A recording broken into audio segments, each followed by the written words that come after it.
What is up, guys? Happy Friday. I'm Dan Langan. I'm here to show you guys a really awesome sculpted cake project. So in front of me I have this huge half sheet cake, and it's been really warm and sunny here in Pennsylvania, so I've totally been feeling the summer vibes lately. So I figured I was just going to skip spring entirely, and I wanted to make a ice cream cake. So a huge sculpted ice cream, popsicle ice cream, whatever you want to call it. So you guys will see right here, I have a huge half sheet cake. Let's check this sheet cake out. I have a huge half sheet cake that I've filled and frosted with buttercream. And all I did was round off the edges with, a knife. Gave the entire thing a nice buttercream coat with the help of my bowl scraper right here. And whenever I'm eating an ice cream pop or a popsicle, there's always a huge bite out of it because I don't mess around when it comes to ice cream. So I want to make a big bite out of this ice cream. So what I'm doing here is taking a 7-inch pastry ring. My cake is nice and cold, so this is cutting super easily. Before I cut this, let me just pop some gloves on. This project is so much fun to put together. This big ice cream pop is one of my favorite cakes. And last week we made a huge lemon slice, and a lot of people actually made the cake and shared it, which was really cool to see. So if you guys make this cake, if you attempt it, definitely share it and let me know. So just gonna clean these crumbs up a little bit. And I have some buttercream. And what I'm gonna do is just give this like a little crumb coat. It doesn't need to be super thick with icing or anything because we're just gonna cover it in fondant. So I have some buttercream here. This is just Swiss buttercream. It's nice and soft. And I'll just give this a little crumb coat just so my fondant sticks.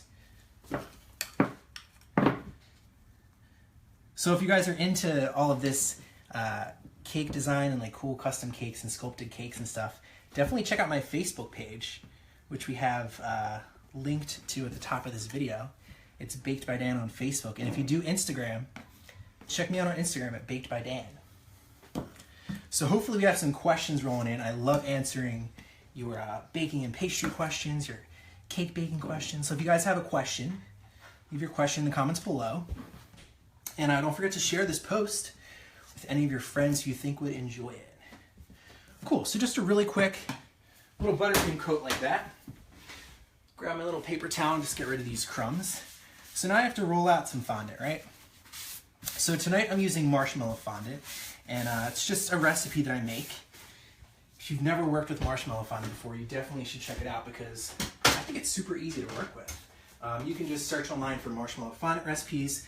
You'll definitely find plenty of recipes you could try out. So I'll just move my cake right over here, and I will grab my fondant. So this is about 5 pounds of fondant. It looks like a lot of fondant, and it certainly is. But whenever you're covering a cake in fondant, you always want extra fondant because you want the fondant to be able to drape really easily over the cake because it makes smoothing the fondant a lot easier. So I'm going to grab just a little bit of vegetable shortening, put it on my hands here, and I want to knead this stuff until it's really soft, until it's almost like saltwater taffy, because I want it to be nice and stretchy so that it's flexible when I drape it over my cake.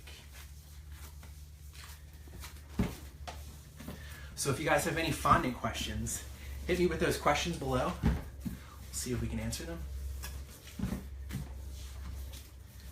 So if you guys are just joining, we are totally feeling the summer vibes tonight, all this beautiful warm weather we've been having, in Pennsylvania at least. And we are creating a huge sculpted ice cream popsicle cake. I was kind of going back and forth. Should I call this a popsicle or should I call it an ice cream? But I'm all about rich desserts, so I definitely would choose ice cream over a popsicle. But to each his own, right? All right, so this is pretty flexible now. So gosh, I'm getting a workout. I'm out of breath here just doing this. So what I'm gonna do is gather all of my rough corners to the underside. Get a nice smooth top. That'll be the top I'll roll out. So I will grab my shaker filled with cornstarch. You could use cornstarch here. You could use powdered sugar or confectioner's sugar, icing sugar. People call it different things. But I like powdered, I like cornstarch. It's what I've always used. works well for me. So before I even grab my rolling pin, I'm just going to start flattening this out a bit. Put a little bit of cornstarch on top. Grab my trusty PVC pipe. Start giving this a roll. So I always like to roll from the middle out. Make sure it's nice and even. I'm going for about 1/8 of an inch thick here. Pick it up. I'll turn it around. Turning your fondant often makes sure that the fondant's not sticking to the table, and it also ensures that the fondant is a nice even thickness, which is important, you know, whenever you're making a sculpted cake. Turn this again. So I know that I need my fondant to be about as long and as wide as my rolling pin. So I'm gonna just roll this fondant until it's as wide as my table. So if you guys are just tuning in, we are rolling out some fondant right now to cover an awesome ice cream sculpted cake, or a sculpted cake that is an ice cream popsicle. The cake itself isn't made of ice cream, but you guys get the picture. If you guys like what you're seeing here, if you feel so inclined, check out my Facebook page at Baked by Dan, and check me out on Instagram. I always post cool stories. I was working on some really cool French macarons today, so I was putting that in my Instagram story.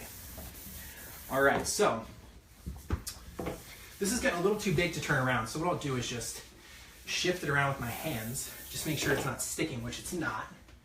And I'll grab a pin here. You guys can see that I have a couple of air bubbles, no big deal at all. Just pop those and then smooth it out with my finger. I have one right over here too. Sometimes the air bubbles in your fondant, especially the ones on the end, don't even end up on your cake. But it's always easier to pop the air bubble when the fondant is on the table than to try and wait till, you know, the fondant's on the cake.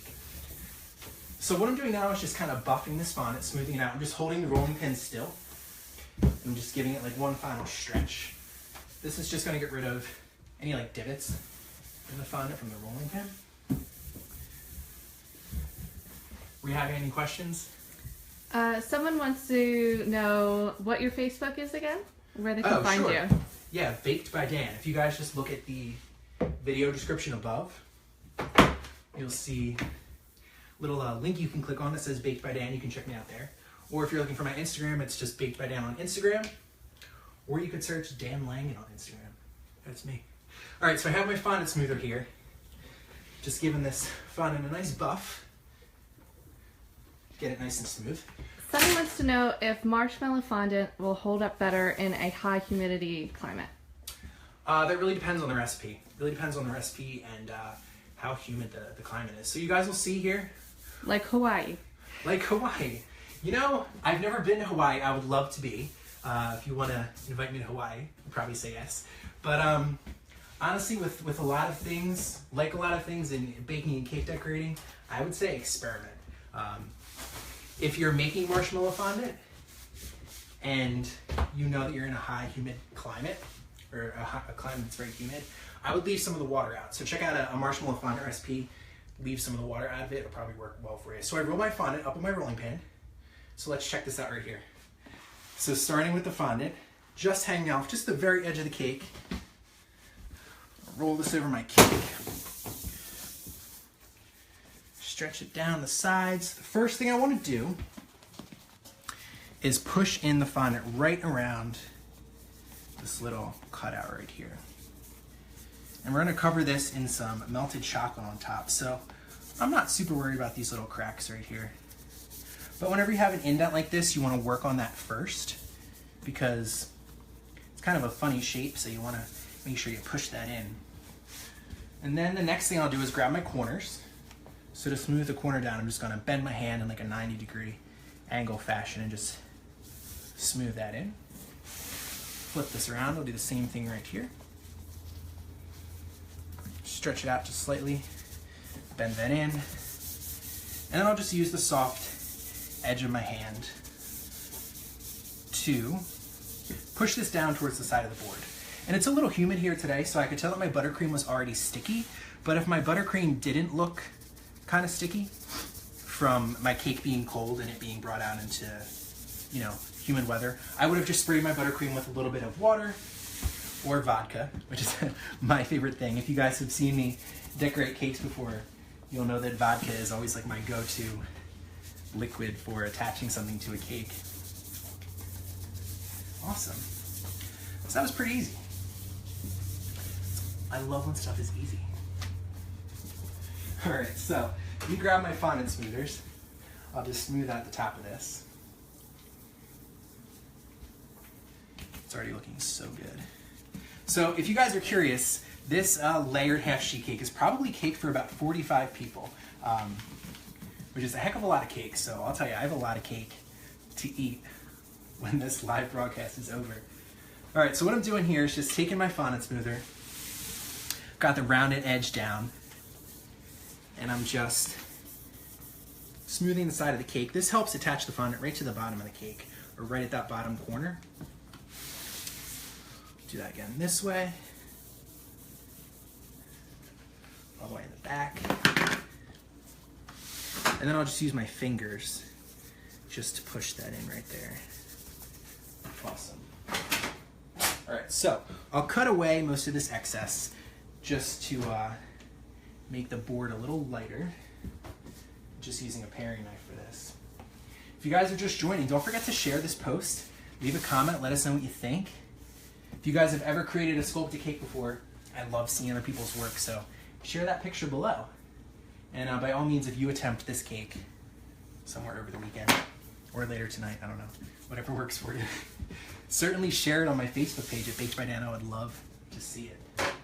So now I'm just taking a sculpting tool and I'm going to start just pushing this fondant under the cake. This is really important because a real popsicle is rounded on the bottom just like it is on the top, so this wouldn't just sit completely flat on the board. It would round under. So the way to do that is just by pushing the fondant under the cake using some type of sculpting tool.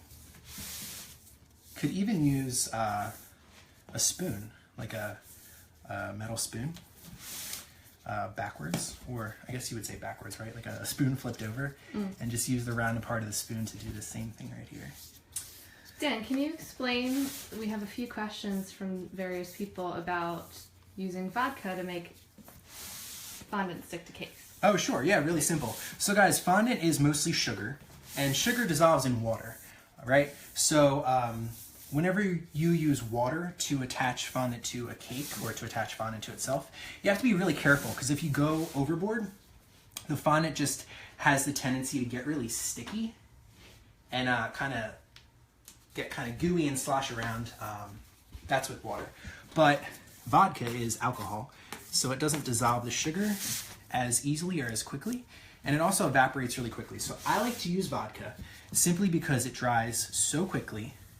It makes the fondant stick to the cake, and it's not really going to cause any like gooey fondant or like bleeding of your colors.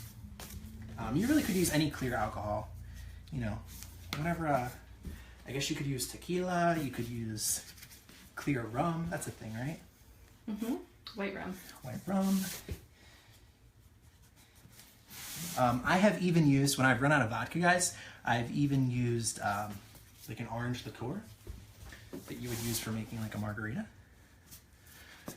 So I'm just using this sculpting tool just to, well, just hit the microphone with my head there. I'm just using the sculpting tool to now cut the fondant off.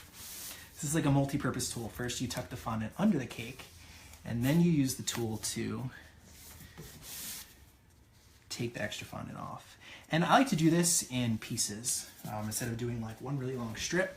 I think it's a bit easier to cut off just what you need.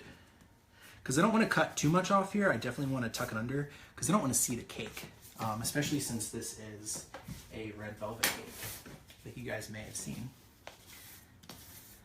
Awesome. So now you can see that I have like a little rounded edge here. The fondant's nicely tucked under. I'll show you how I did that. We have this pointed edge here. I just take the tool, just push the fondant in, and then glide the tool over the fondant. Super easy.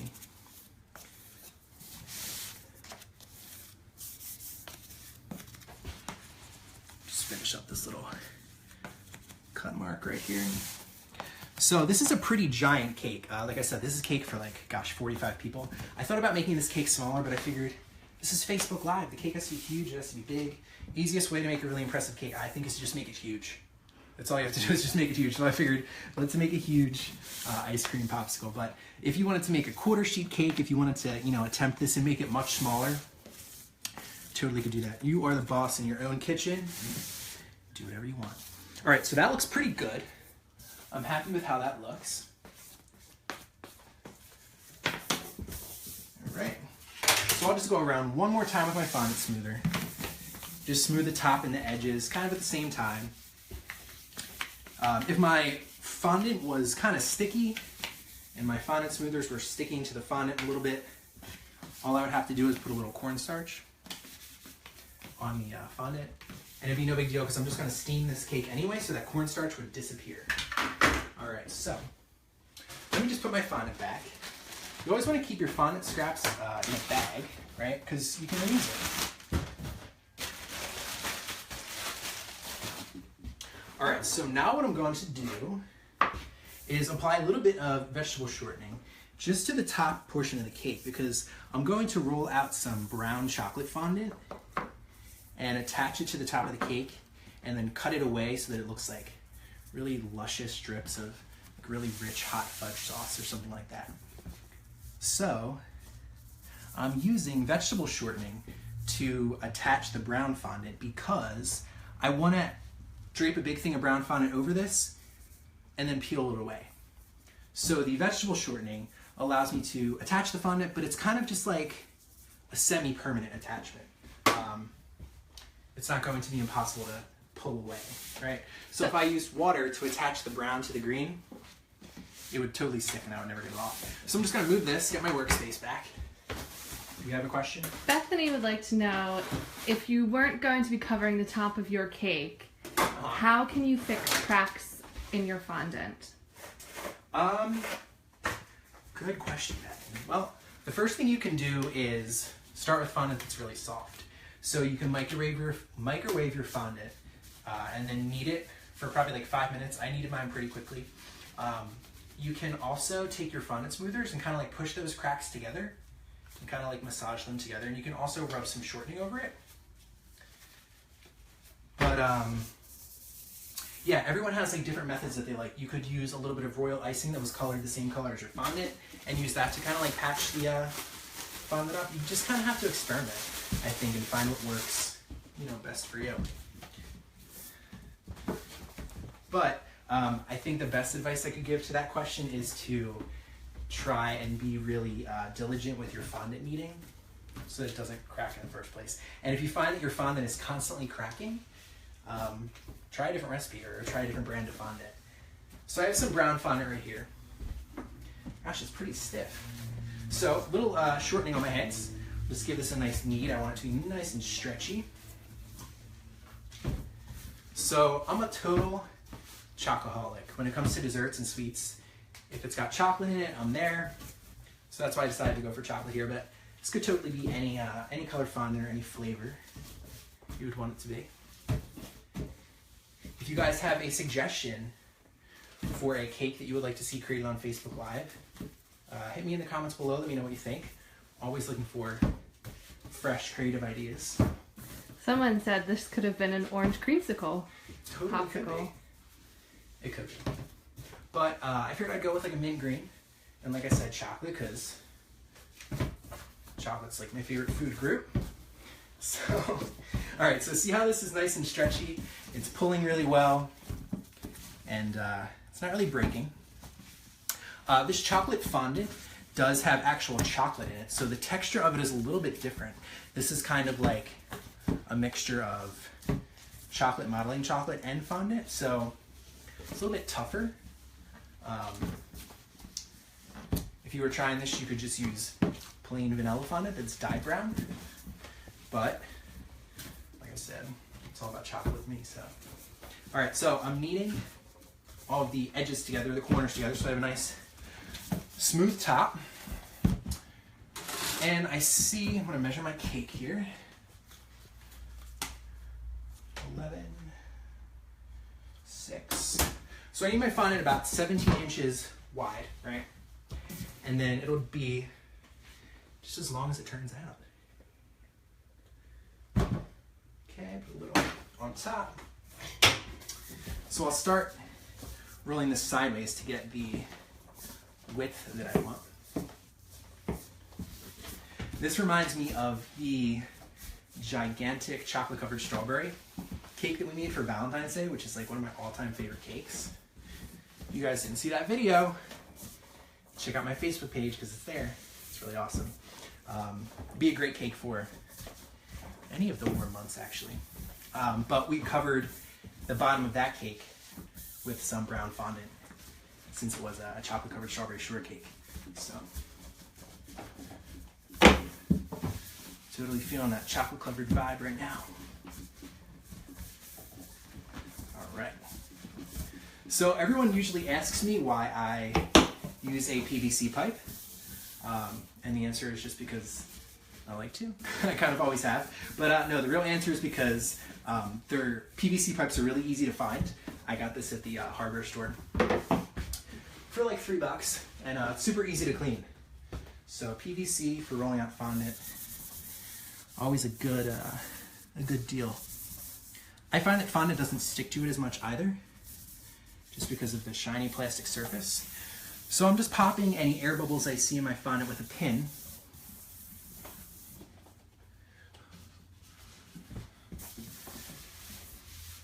All right, I'm going to go a little thinner on this. Times like this when I totally wish I had a sheeter.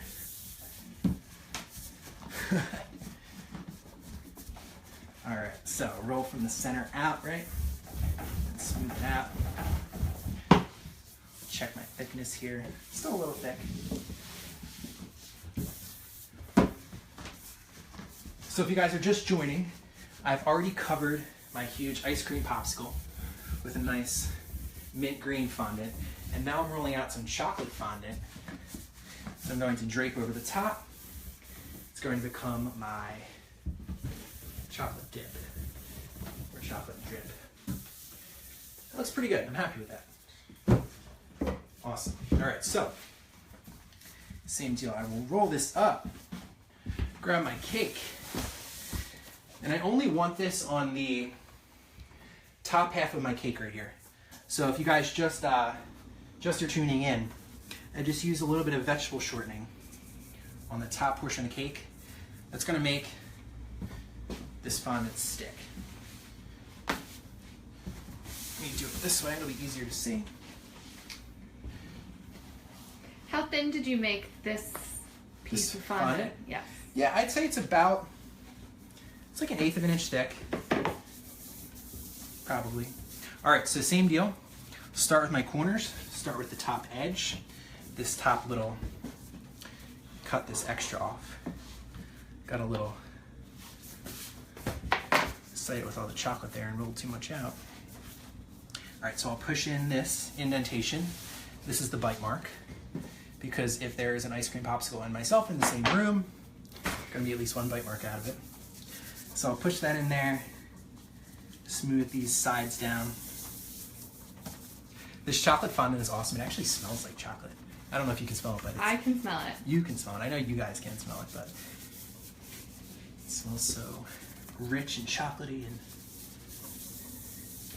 it has all the notes of chocolate you could ever imagine. So that went on really easily. I'm going to grab my fondant smoother. Oops. Smooth that down the sides there. Kind of push that edge in, smooth this around. And usually when I'm covering a cake in fondant, I want the edges to be nice and sharp. Sharp corners and all that good stuff. But this is an ice cream popsicle, and it doesn't have sharp corners. It's all rounded and luscious and just dipped in rich chocolate sauce, so it's perfect just like it is.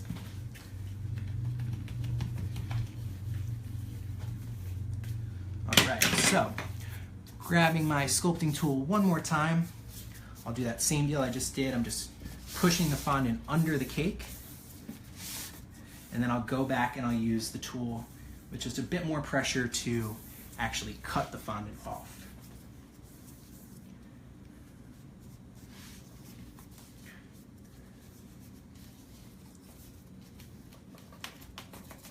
So if you guys have any questions about sculpting cakes or about baking cakes, if you have any issues or things you need some guidance on when it comes to baking, let us know. Leave your question in the comments. We'll see if we can answer it. All right. So I'm cutting this away.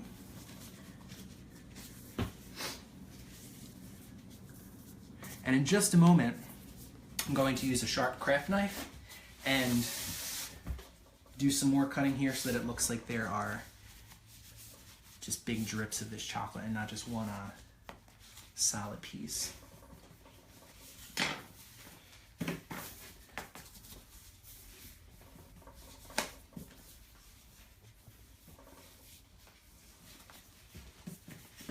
So if you guys want notifications for when I'm going to be doing these live broadcasts, make sure to check out my Facebook page, which is Baked by Dan. You can find a link for it in the top of the video here. You can add me on there. Also, check me out on Instagram at Baked by Dan. I also have a YouTube channel that's Baking with Dan, though. I know it can get a little confusing there. So Slightly different. Slightly different. So I'm going to grab a sharp craft knife, and what I'm going to do is just cut through this chocolate fondant and just cut some drips of chocolate here.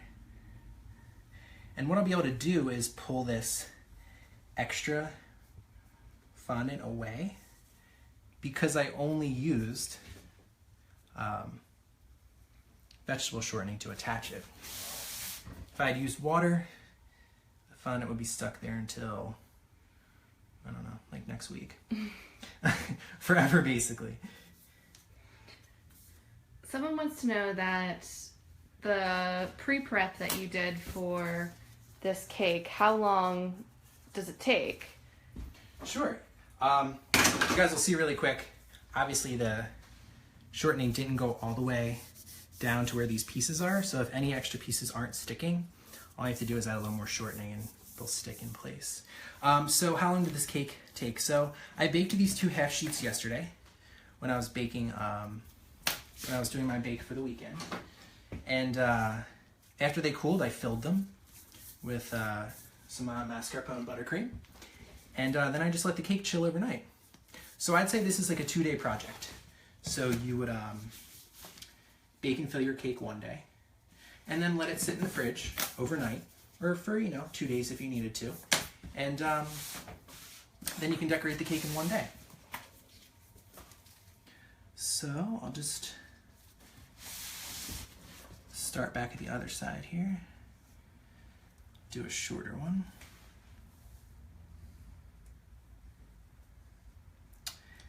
Yeah, guys, sometimes people think that you have to like finish a cake in one day, but often with a lot of sculpted cakes, especially the really complicated, really detailed ones, they're like day-long or like week-long projects. So you just keep your cake chilled in the refrigerator, and as long as it is crumb-coated, you shouldn't have to worry about it drying out, because all of the fat in the buttercream or the ganache, whatever it is, keeps your cake nice and airtight. All right, so I really like this apply and then cut away method. I think it's a lot easier to drape that chocolate fondant over the cake and then cut the fondant off, as opposed to trying to cut out this really intricate shape and then lay it in place. I think that becomes a little more difficult. All right. So anywhere that didn't get any shortening to make these stick, I'll just apply a little bit of shortening. I'll kind of stretch those out. And if any of these edges look like really sharp or really cut, I'll just run my finger over them so they look a little softer, a little more natural. So if you guys are just joining, I still have 2 really awesome pieces left to go on this cake. Definitely gonna want to hang in there for, I don't know, another 10 minutes maybe to see this come together. Okay. Any sharp edges, you can just take a craft tool or a sculpting knife and just tuck those under. One more piece right here. Awesome. All right, so really quickly, before I forget, if this was a real ice cream pop, you would not have the bite dipped, right? I don't think you bite your ice cream pops and then dip them in chocolate, right? So I'm going to cut away just this outline where the bite is so we can see the green. Just peel that back. And you'll see how easily that comes off. Like I said, thanks to the shortening being on there. And so now what I want to do is just add a little strip of brown fondant to the bottom, just to kind of act as like a border. So I'll just use this extra piece I just cut off, just cut a thin strip with the help of my trusty paring knife. And I'll just push that in place there. Awesome. Make use of my sculpting tool again. Push that in place. Any of this shortening I can just kind of buff out. Get rid of it. Just smooth these sharp edges in with my fingers.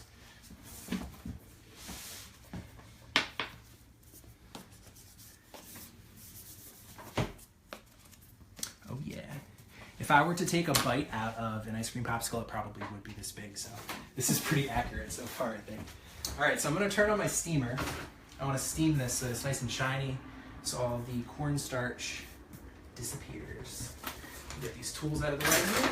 If someone was a home baker and didn't have a steamer, what could they do in order to steam a cake like this?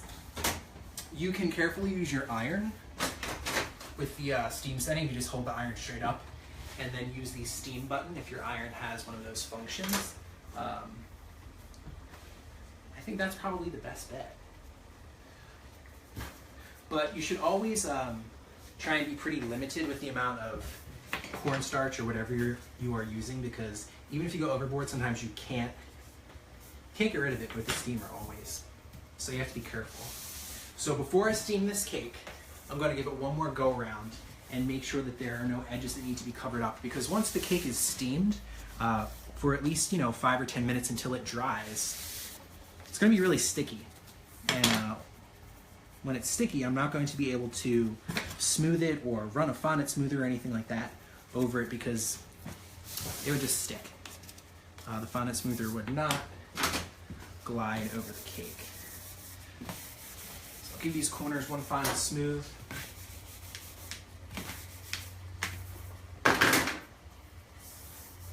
Awesome.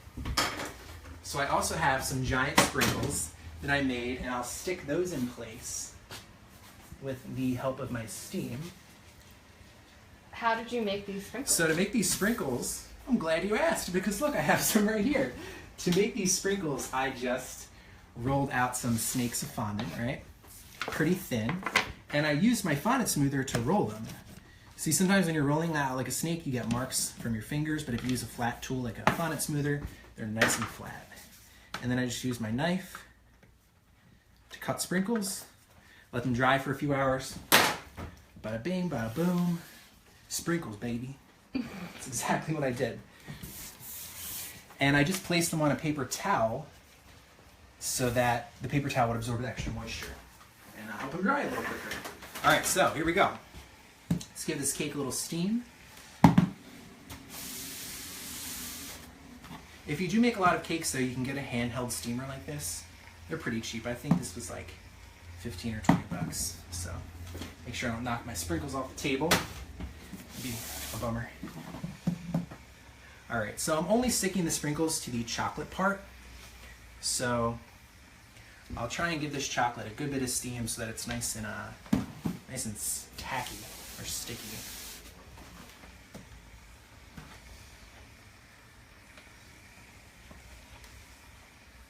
So you always want to keep your steamer moving whenever you're steaming a cake because you don't want the steam to bead up on the cake because then it could run, or the steam could form like a bunch of bubbles or water droplets and then run. So hopefully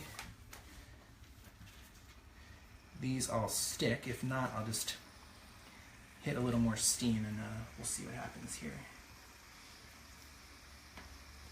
Sticking pretty good.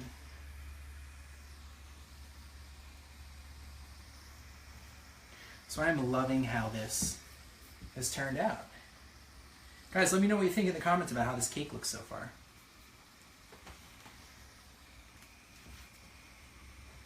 I would normally spend a good amount of time here trying to space all of these colors out and make it like absolutely even and perfect, right?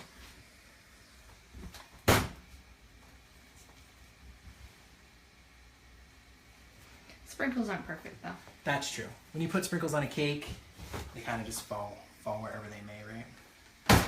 Whatever they stick to first. I always say, yeah, that's what I love about food cakes is that they really don't have to be perfect because food's not perfect, right? I mean, unless you obsess and try and make it perfect, but usually food is pretty, varied in its presentation.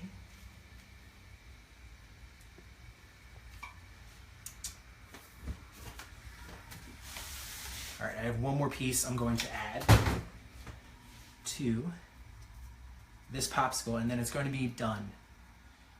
And I'll have to devour the whole thing. Just kidding. Oops. So, just another method, if the steamer wasn't available to me or it wasn't really working, I could just as easily grab a paintbrush and a little bit of piping gel, which is another one of my favorite mediums for sticking fondant to itself. And the piping gel works really well because it's pretty sticky. It's kind of like corn syrup, but it has some gelatin in it. So it's nice and sticky. And it helps fondant stick to itself or stick to, other things really well. So on these edges here, where maybe I need like a little more strength, the piping gel is a pretty good go-to. Sweet. So I'll add a few more of these sprinkles.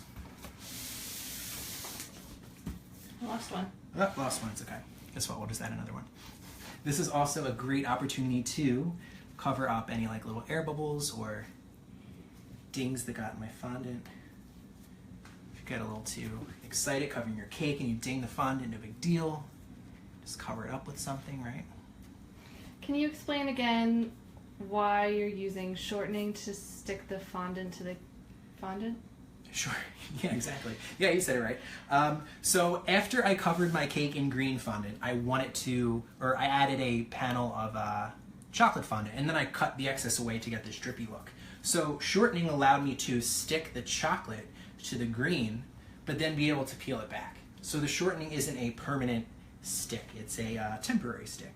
It will hold fondant in place, stuck to itself, but if you need to reposition something, it's a repositionable hold. I guess that's probably the best word to use, is reposition.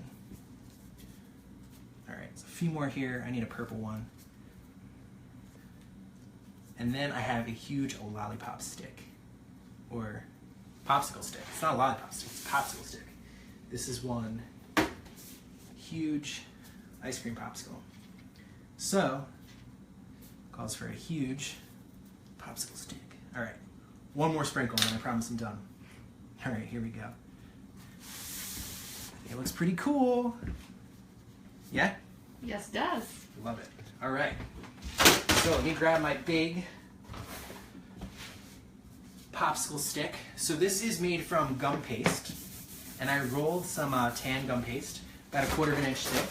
I used my trusty ruler here to cut it 3 inches wide, and then I just rounded the edge with a flexible blade. And I made this a couple of days ago, so that it dried nice and solid. And I have some skewers in it so that it can stick all the way into the cake. So what I'm going to do is find the center of my cake here. So it's right there. And I'm just gonna make a little slit just to kind of give this a head start. All right, moment of truth. Let's add this popsicle stick and we'll be good to go. If you guys are just joining, this is the crown and glory of this ice cream popsicle cake. So here we go. So this should just go right in now.